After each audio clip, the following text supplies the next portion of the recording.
Hey, what's up guys, TheCampingRusher here. Welcome back everybody to another Fortnite video today. Again, lots of news to go over as per usual, especially following the 7.2 update that's recently come up. There's been tons of stuff, and if you've been watching the channel continuously, you know that. If you're new to the channel, subscribe. I'd love to have you, keep you up to date on all things Fortnite. Touch that like button for me, and if you're buying anything from the shop, heck, if you don't have anybody supported, why not type in TheCampingRusher, use my code. I really appreciate it. Send me a tweet or leave a comment if you do.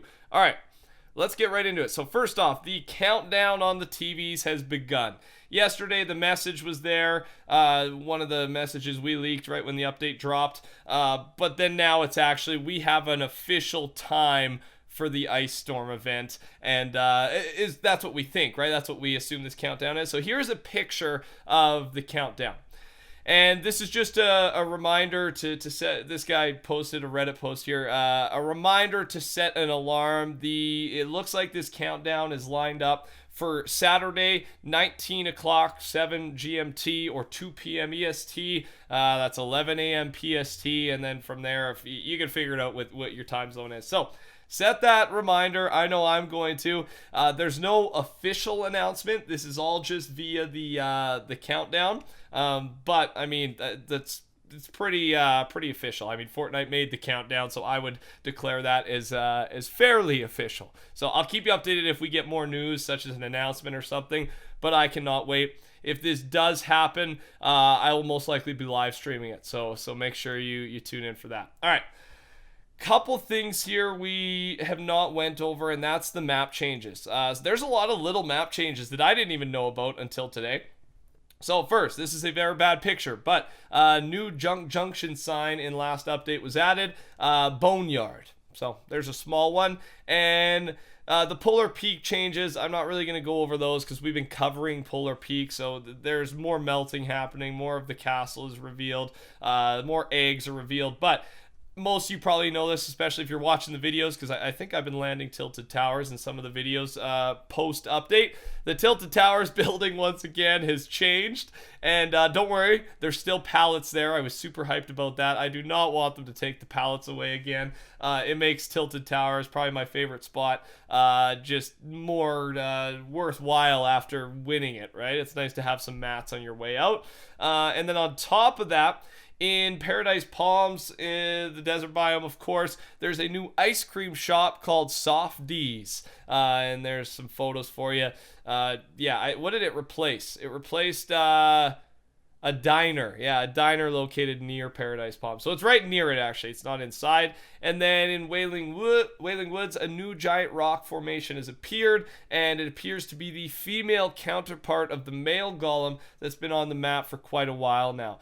We don't know if it's going to start moving around the map like the male version, but we will, I'm sure, figure that out. And we don't really know what these things mean. Do you have any idea or any theories? Leave in the comment section down below. These things, or at least the male one, has been around all of this season, and it moves positions, and I don't know. Who knows if it means something? Maybe it does, maybe it doesn't.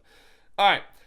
This was yesterday. Remember yesterday when I said we had so much news, I probably couldn't fit all of it in it, and that was true. I think we had like a 12-minute video, and I still had two things that I didn't talk about, but they weren't necessary to discuss yesterday's theme, and that was the snowfall skin. There was a tweet by ABC News. Drone video shows a huge, almost perfectly shaped ice disc floating in the Presumpscot River in Westbrook, Maine. Did I say that right? I might have said that right. The massive ice that resembles a moon slowly rotates as currents pass in the river. All right. And why is this important? Well, our good friend Donald Mustard, the creative director at Epic Games, just subtweeted or tweeted at that, quoted it, I guess you say, with the right? That emote.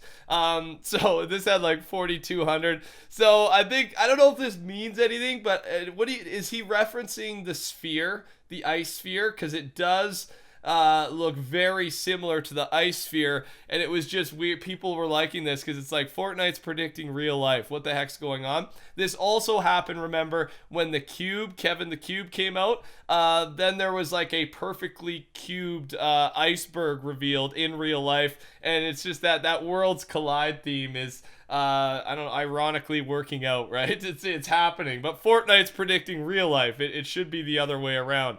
I don't know. So not really saying anything to us there, but just kind of cool. Okay, this one is exciting, kind of. Let me just talk about it. This is the competitive Fortnite State of Development Part 1. They're going to be releasing 3 parts. This is the first one, the only one that's been released, talking about competitive Fortnite. And honestly, this one is decent, because you guys know I get hyped at my favorite part of Fortnite is the tournaments, right? The high competitive tournaments. 1, it's fun for me to play. 2, I think it's more entertaining to watch when it's just constant good fights, good players. I don't know. What do you guys think of that? Do you prefer watching that, or do you prefer watching pubs, the public matches that we've been doing a lot of, because there has been no tournaments? But I won't post this on your screen. You can check down below. Hey folks, we're kicking off a set of posts aimed at communicating our current competitive philosophy. You can expect 3 parts regarding recent learnings, overall Fortnite competition, and upcoming feature sets. Let's dive in. Last year was an invaluable learning experience for the entire competitive team. In the past 6 months, there's been 33 official online NA and EU competitions and 2 major offline competitions. These tallied to approximately 20 million in prizes awarded to nearly 1,000 players. Each of these competitions is helping to grow, evolve, and shape the competitive Fortnite experience. Here is our information, though. We value the ability of players to adapt to the game changing over time. We also believe that these changes keep Fortnite fresh for everyone, including players, competitors, and spectators. However, we want to provide reasonable time for you to adjust strategies following large gameplay impacting changes, for example, prior to official Fortnite competitions. This time window could range from a few days to a week of a release. This begins with the upcoming Australian Open, which will use the core BR modes during the competition, and something we will continue to take into action throughout 2019.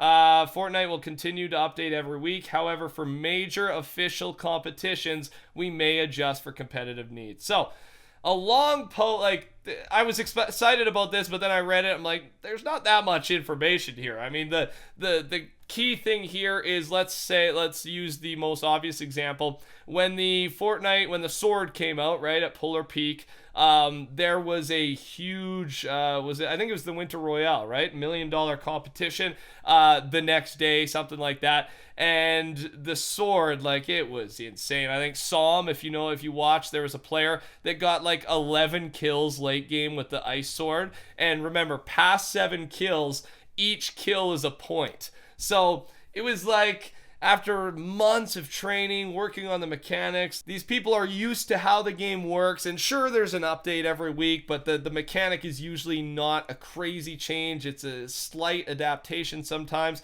But then the sword gets introduced, and all you had to do was get the sword, play late game, and you're going to most likely win a lot of money. It was crazy, man. And that's what this post is addressing. It's saying, if they are adding big game-changing mechanic type of things right before competitions, then they will, for example, maybe announce a week before that this tournament will be played on this patch, right? On 7.2, for example, rather than 7.2 content update.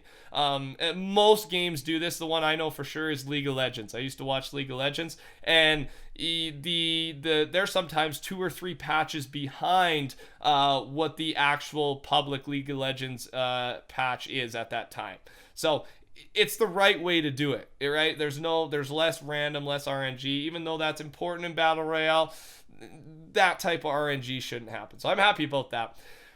The AIM logo is the cube and the sphere. Credit Fort Tory. Here's a picture. We finally know what this thing means, and I think he's correct here. Everyone always, what is this? It's all over the map now as well, with the plane hangars, things like that. And yeah, it's got the cube around it and the ice sphere in the middle. I think that's a good theory.